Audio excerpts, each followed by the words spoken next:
koalisi PKB, Demokrat, dan PKS kita persembahkan menjadi bagian dari salah satu pasangan dari 3 pasangan paling tidak yang harus muncul dalam Pilpres 2024. Yang ketiga, memang kalau urusan siapa calonnya gampang itu, Mas Reinhardt. Kita punya Gus Muhaimin, Mas AHY mewakili dari Demokrat, Pak Dr. Salim mewakili PKS. Tinggal nanti ketemu dan secara platform tiga-tiganya nggak pernah ada masalah dan pernah bekerja sama. Secara value ideologisnya nggak ada masalah. Jadi kapal besar ini tinggal nanti diisi penumpang sebanyak-banyaknya dan kita secepatnya akan berlayar. Seluruh ketua umum partai yang hadir di kantor DPP PAN hari Minggu yang lalu bahwa dinyatakan kita 5 partai ini mempunyai frekuensi yang sama dan juga kebetulan sama-sama menjadi partai pemerintah. Dan tentu ke depan masih dibutuhkan komunikasi yang lebih intens lagi untuk menyamakan persepsi. Dan tentu sekali lagi ini butuh waktu dan butuh proses. Tapi insya Allah seperti yang ditegaskan oleh Pak Prabowo dan Pak Erlangga dan seluruh ketua umum partai yang hadir, frekuensinya sama.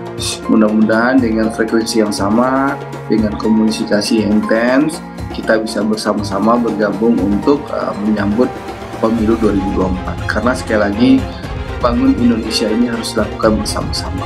Butuh gotong royong, butuh kebersamaan untuk membangun Indonesia. Menurut saya Pak Jokowi ada di balik koalisi besar, iya, gitu. Tetapi yang menarik adalah sebenarnya koalisi besar ini kalau ditarik lebih jauh, itu yang menginisiasi adalah Pak Erlangga Hartarto, Ketua Umum Golkar yang datang ke buka bersama Nasdem, Demokrat, dan PKS. Meskipun itu dilarang oleh Pak Jokowi, coba. Jadi meskipun dilarang oleh Pak Jokowi, Pak Erlangga datang loh, dan setelah itu muncul wacana koalisi besar. Jadi ini menurut saya, ya Pak Jokowi sebagai presiden memang sekarang mencoba mendirijenkan ya koalisi besar, tapi sebenarnya inisiator dapur utamanya ada di Golkar. Pemilu 2009, 14 atau 20 tahun sejak pemilihan umum Pilpres secara langsung, kita lihat semuanya terjadi di last minute. Semua kandidasi submit ke KPU itu terjadi di 1 hari sebelum penutupan, Mas. Kecuali di tahun 2009, Pak JK Win itu 1 minggu sebelum penutupan KPU. Tapi selebihnya itu 1 hari sebelum penutupan KPU.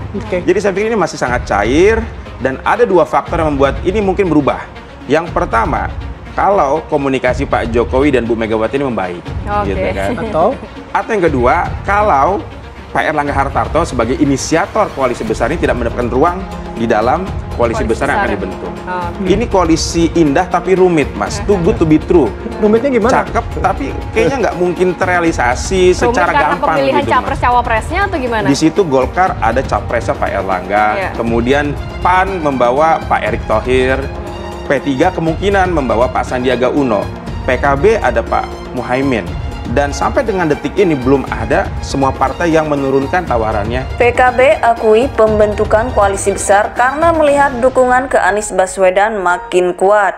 Dikutip dari riaunews.com Jakarta, Wakil Sekretaris Dewan Syura DPP PKB Maman Imanul Haq berpendapat rencana pembentukan koalisi besar 5 parpol dilatar belakangi menguatnya koalisi perubahan untuk persatuan yang mengusung Anies Baswedan sebagai capres dan belum bersikapnya PDIP soal capres di Pilpres 2024. Kelihatan banget bahwa PDIP masih ulur waktu untuk cari formulasi terbaik sehingga yang buat agak gelisah partai-partai ini, kata Maman ketika berbincang dengan CNN Indonesia.com di kawasan Kuningan, Jakarta Selatan. Sementara yang dianggap rival utama, kelompoknya Nasdem, PKS, dan Demokrat makin menguat, sehingga dibutuhkan koalisi besar. Itu melibatkan 2 kekuatan itu, Koalisi Indonesia Bersatu dan Koalisi Indonesia Raya. Tambahnya, koalisi besar ini rencananya akan meleburkan Koalisi Indonesia Bersatu. KIB terdiri Golkar, PAN, dan P3, serta Koalisi Kebangkitan Indonesia Raya KKIR terdiri dari Gerindra dan PKB. Maman melihat rencana koalisi besar ini baru bicara soal menyatukan kekuatan politik 2 koalisi. Namun rencana koalisi ini belum sampai pada tahap menentukan siapa tokoh yang akan diusung sebagai capres atau cawapres. Tapi terlepas itu, kehadiran Pak Presiden kemarin untuk menyatukan koalisi ini belum juga tentukan siapa capres dan cawapres.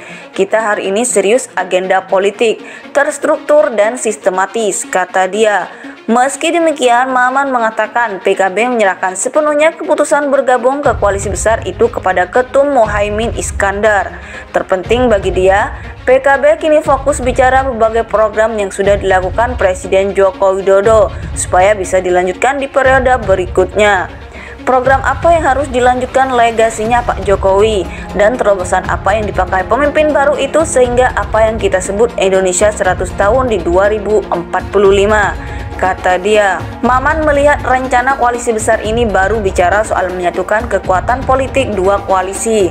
Namun rencana koalisi ini belum sampai pada tahap menentukan siapa tokoh yang akan diusung sebagai capres atau cawapres. Pilpres 2024 tercetus usai Presiden Jokowi bertemu 5 ketua umum partai di kantor DPP PAN Jakarta Ahad 2 April. 5 orang ketua umum yang hadir yaitu Ketua Umum Golkar Airlangga Hartarto, Ketua Umum Gerindra Prabowo Subianto, Ketua Umum PAN Zulkifli Hasan, Ketua Umum PKB Muhaimin Iskandar, dan Ketua Umum P3 Mardiono.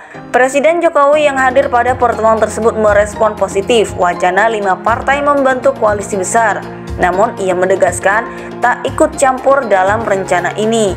Saya hanya bilang cocok, terserah kepada ketua-ketua partai atau gabungan ketua partai.